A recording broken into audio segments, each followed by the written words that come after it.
Sekarang saya ke Mas Viva Yoga. Kita tahu bahwa di Republik kita ini isu politik identitas itu adalah hal yang paling krusial ya, apalagi ini menyangkut para kiai, dianggap melukai para kiai. Dari PAN sendiri atau juga dari KIB, apakah juga nanti jangan-jangan isu ini akan menggembosi dari KIB, mengurangi suara, mengurangi preferensi pemilih kepada KIB atau bagaimana? Tidak ada untuk mengurangi preferensi pilihan terhadap masing-masing partai politik karena bersedekah di lembaga-lembaga pendidikan keagamaan, apakah di pesantren, kemudian di tempat-tempat ibadah yang lain, itu adalah sesuatu yang baik. Masing-masing partai politik memiliki kultur, memiliki tradisi sendiri-sendiri yang berkaitan dengan basis sosial mereka. Oleh karena itu, Partai Amanat Nasional tetap bersama dengan Golkar dan P3 untuk menegakkan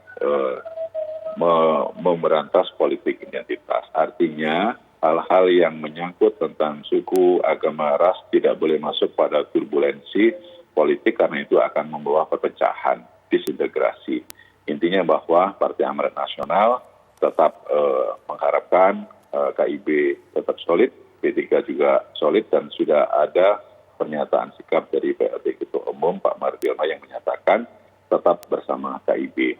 Jadi kekhawatiran dari Mas Panggi itu tidak usah diterus-teruskan karena memang KIB itu akan selalu solid karena ini adalah merupakan bagian dari dinamika anggota KIB dan saya rasa pengalaman dari P3 untuk bisa menyelesaikan dinamikanya itu sudah teruji oleh zaman, Pak. Dan jadi PAN berharap bahwa setelah ini kita akan melakukan peningkatan konsolidasi internal di masing-masing partai dan secara kolektif bersama-sama untuk merumuskan hal-hal yang penting yang berkaitan dengan platform dan pasangan calon yang akan diusung di Pilpres 2024. Ya, Mas Panggi, sebenarnya kalau dari analisis Mas Panggi sendiri, kepemimpinan Pak Soeharto ini terhadap P3 sendiri seperti apa? Memuaskankah? Sejauh ini tidak ada masalah kah atau bagaimana? Iya, tentu itu yang bisa melihat itu antara suara grassroots dengan elit penentu di partai tentu akan menjelaskan itu. Yang jelas approval rating itu pasti melihat perkembangan dinamika dari hasil survei misalnya yang tadi ada potensi tidak lolos di ambang batas 20%. Kemudian bagaimana strong leadership-nya Pak Soeharto tentu juga dibaca oleh kader-kader. Tetapi menurut saya ini sangat hampir mulus sekali gitu. Jadi sangat solid dan tidak hampir riak gelombangnya itu tidak terlalu kuat dinamikanya. Maka mungkin saja memang ada persoalan pada strong leadership-nya Pak Soeharto-nya. Nah mungkin kebutuhan usernya P3 hari ini melihat bahwa mereka butuh sosok yang bisa memberikan harapan baru untuk P3 ke depan. Dan kita tahu juga terpilihnya Pak Soeharto itu juga dulu kalau dibaca ADRT-nya kan memang beliau waktu itu bukan sebagai wakil ketua umum. Sementara di ADRT kalau PLT kalau ada ketua umumnya bermasalah atau diberhentikan atau itu yang automatically menjadi ketua umumnya ada PLT ketua umumnya maksud saya adalah sebagai wakil ketua umumnya dan posisi Pak Soeharto waktu itu juga tidak sebagai wakil ketua umum. Nah itu yang dianggap mungkin juga proses dari awal saya lihat ada persoalan juga sebetulnya dan hasilnya hari ini kita bisa lihat juga. Jadi ini juga mestinya kan bagaimana P3 ke depan untuk taat saya nggak masuk ke P3-nya tapi disiplin kepada ADRT tentu aturan main jelas di partai dan P3 mungkin Kang Owi lebih paham soal bagaimana mengatur, mendesain atau rute P3 itu sendiri ke depan gitu. Yang kedua Cak, bahwa soal amplop tadi dengan politik identitas, dengan polarisasi, nah saya melihat tidak terlalu signifikan saya lihat. Termasuk opini publik masyarakat nggak terlalu memahami ini sebetulnya. Bahkan kalau ditanya ke masyarakat ini ngerti nggak persoalan P3 Pak Soeharto ini berhenti karena ada korelasi relasi antara amplop dengan pemberhentian beliau. Sentimen itu saya nggak menangkap itu, capture-nya nggak dapat, inzoomnya nggak ke situ. Tapi mungkin ini adalah kebutuhan lain di P3 hari ini, ingin bagaimana ada kondisi krisis yang saya bilang tadi. Nah tetapi yang ketiga Cak gini, kalau kondisi hari ini memang politik identitas, polarisasi dan keterbelahan itu kan sebetulnya juga mengganggu persoalan kebangsaan kita hari-hari ini. Maka sebetulnya KIB tanpa kandidasi. Daya rekat KIB ini kan adalah mereka koalisinya sudah penuh boarding pass-nya. Itu daya ikat atau daya lem koalisinya tanpa kandidasi. Dan mereka juga punya persamaan kepentingan yang sama. Apa persamaan kepentingan KIB, PAN, Golkar, dan P3 adalah untuk meminimalisir potensi head to head dua calon atau bipolar tadi, bertumpu pada dua kutub yang kemudian konsekuensinya sangat berat.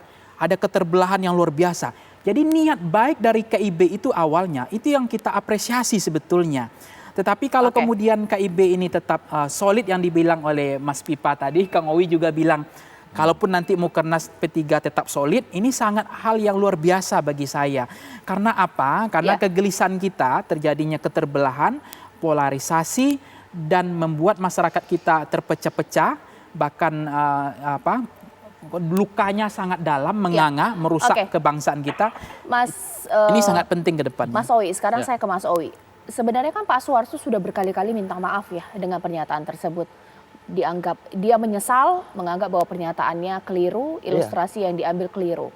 Sebenarnya publik bertanya, ada tidak sih tradisi amplop kiai ini? Iya, memang begini.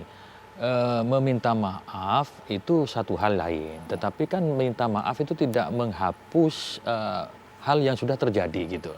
Orang memaafkan belum tentu lupa kan gitu. Hal yang seperti itu pernah juga anekdot yang disampaikan oleh Gus Dur. Minta maaf iya, tapi saya tidak lupa terhadap hal itu. Nah, kami yang kita khawatirkan, kalau yang di Pangi, saya nanti cek datanya. Kalau ditanya masyarakat umum memang begitu. Coba tanya masyarakat pesantren yang memang itu kulturnya P3 di situ.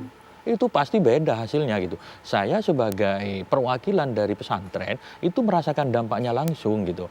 Dan kita bisa cek misalkan di beberapa tempat itu terjadi penolakan dan demo terkait dengan hal ini. Nah, kalau ini dibiarkan itu terus-menerus akan merusak citra partai gitu.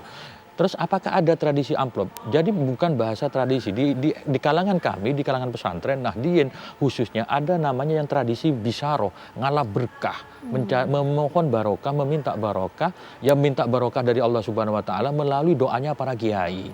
Nah, bisaroh atau uang itu bukan untuk digunakan pribadi kiai. Di beberapa tempat kami temukan uang bisaroh yang didapatkan dari para jamaah oleh kiai itu seringkali digunakan untuk pengembangan pesantrennya, untuk pembiayaan santrinya. Jadi jangan diasumsikan bahwa setiap amplop yang diberikan kepada kiai, bisaroh yang diberikan kepada kiai itu untuk pribadi kiai, tidak. Banyak digunakan oleh kiai itu untuk pengembangan pendidikan, pengembangan dikembalikan kepada umat. Di tradisi kami, di tradisi pesantren dan juga di kalangan Nahdien, kita untuk membangun masyarakat tidak bisa secara langsung, untuk membangun lembaga pendidikan tidak secara langsung. Dengan cara ikut menyumbang melalui kiai, maka kecil, sumbangannya kecil, bisarohnya kecil, terus dikumpul-kumpulkan menjadi besar bisa membangun pesantren. Jadi semuanya kembali kepada kepentingan umat. Nah, tradisi seperti itu dianggap seolah-olah itu cikal bakal dari persoalan apa? Terjadinya dalam praktek politik, apa yang disampaikan oleh Pak Harso itu disalah tafsirkan oleh publik, oleh kelompok pesantren, salah memahaminya, tetapi itulah fakta gitu kan.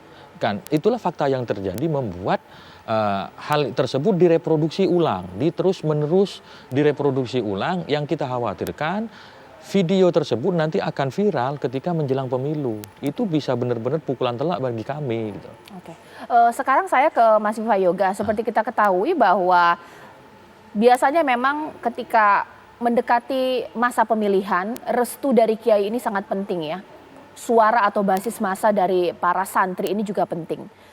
Kalau dari PAN sendiri atau mungkin pribadi dari Mas Viva Yoga sendiri, seberapa penting bahwa jangan ganggu dan jangan sakiti hati para kiai, karena ini sangat penting nanti akan membawa seberapa banyak para santri akan memilih elit atau juga partai. Bagaimana Mas Viva? Eksistensi negara Republik Indonesia sebagai satu kesatuan itu tidak bisa lepas bukan saja dari umaro, tapi juga dari para ulama dan tokoh-tokoh agama lain. Jadi kebersatuan tokoh-tokoh agama termasuk ulama itu adalah merupakan hal penting di dalam penegakan negara kesatuan Republik Indonesia. Jadi posisi ulama dalam spirit nasionalisme itu menjadi bagian penting untuk mengembangkan nasionalisme Indonesia. Jadi ulama itu juga pejuang yang cinta tanah air. Ulama itu adalah merupakan bagian penting dalam posisi elektoral partai politik. Tapi meskipun begitu, yang namanya ulama, dia punya santri dan punya karisma dan ketokohan, masing-masing memiliki ciri khas sendiri-sendiri.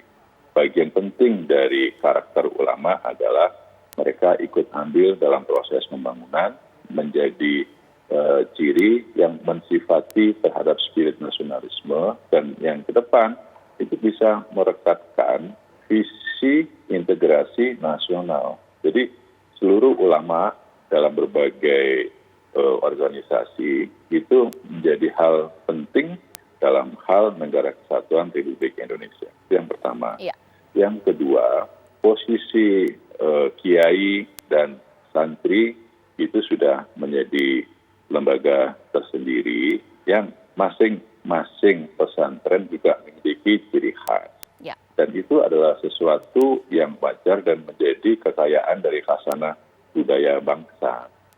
Persoalan nanti untuk pilihan politiknya di partai politik yang mana, itu adalah tergantung pada pilihan dari masing-masing ulama, masing-masing santri, dan itu menjadi sebuah hal yang wajar karena seluruh partai politik itu juga selalu mendekati para ulama, minta doanya, minta harapannya agar seluruh partai politik ini bisa menjadi solid, bisa menjadi satu dan bisa menjadi bagian dari kekuatan integrasi nasional di Indonesia. Oke. Mas Owi, tanggapi juga dong, dengan digantinya Pak Suharso dengan Pak Mardiono, suara-suara di santri ini seperti apa? Sudah selesaikah? Tidak ada lagi kemarahan atau bagaimana? Ya, paling tidak meredam apa yang menjadi kemarahan. Contohnya ketika kami kemarin setelah Mukernas pulang ke Dapil, ya banyak yang menyampaikan apresiasi. Apresiasi dalam arti memotong, ibaratnya kita ada persoalan, ya yang menjadi persoalan itu dikeluarkan dari urusan P3. Misalkan kita baca statement dari salah satu putra Mbah Mun, yakni Pak Taji Yassin Maimun Zubair, beliau tegas menyatakan bahwa dengan di PLTK-nya pucuk pimpinan P3 ini akan membersihkan nama baik P3. Lah, Taji Yassin Maimun itu siapa? Itu perwakilan pesantren. Ibarat kata begini, saya kalau mengilustrasikan, benar apa yang disampaikan Mas Viva Yoga tadi, ulama dan kiai dan pesantren merupakan elemen penting dari bangsa ini, khususnya P3 yang memang didirikan oleh para ulama. Nah, ilustrasi saya, ibarat sebuah rumah, ulama dan kiai dan pesantren itu pondasinya. Kira-kira bagaimana kalau pondasinya digoyang-goyang? Rumahnya ambruk apa tidak? Itu kan ilustrasi yang paling sederhana. Namun demikian kita tidak hanya berpolemik pada soal ini, anggaplah itu bagian dari masa lalu yang sudah menjadi perjalanan sejarah P3. P3 ke depan coba ingin memperbaiki hal-hal yang kemarin dinilai negatif. Kita akan isi dengan hal-hal yang positif, dengan merangkul kembali kekuatan-kekuatan ulama, dengan kekuatan-kekuatan pesantren, memberikan informasi bahwa persoalan yang kemarin dituntut oleh Anda semua ini sudah kami selesaikan. Ayo bersama-sama bersama P3 untuk membangun bangsa Indonesia ini yang sangat besar untuk diurus sendirian gitu. Kalau Pak Suharso melakukan perlawanan bagaimana? Apakah P3 jadi terbentuk dua kubu ini? Ya, kami berharap Pak Suharso bisa legowo meskipun itu hak hukum ya. Namun demikian kami pastikan bahwa sesuai dengan ketentuan perundang-undangan itu tidak ada dualisme. Karena yang diakui oleh KPU itu adalah partai yang ber-SK-kan Menkumham. Namun demikian kami akan melakukan pendekatan persuasif kepada Bapak Suharso, baik secara langsung maupun tidak langsung. Paling tidak kita jaga keutuhan partai ini, bahwa yang lalu biarlah berlalu, tinggal kita menatap masa depan. Kasihan partai ini yang sudah kita bangun dengan susah payah, kita jaga agar pada pemilu 2024 nanti bisa comeback lagi, mendapatkan simpati publik yang luar biasa. Ya, terima kasih Mas Owi, terima kasih Mas Pangi, terima kasih Mas Viva Yoga. Kita tunggu nanti bagaimana perkembangan selanjutnya yang terjadi di tubuh P3. Harapannya solid ya, pasti seperti itu.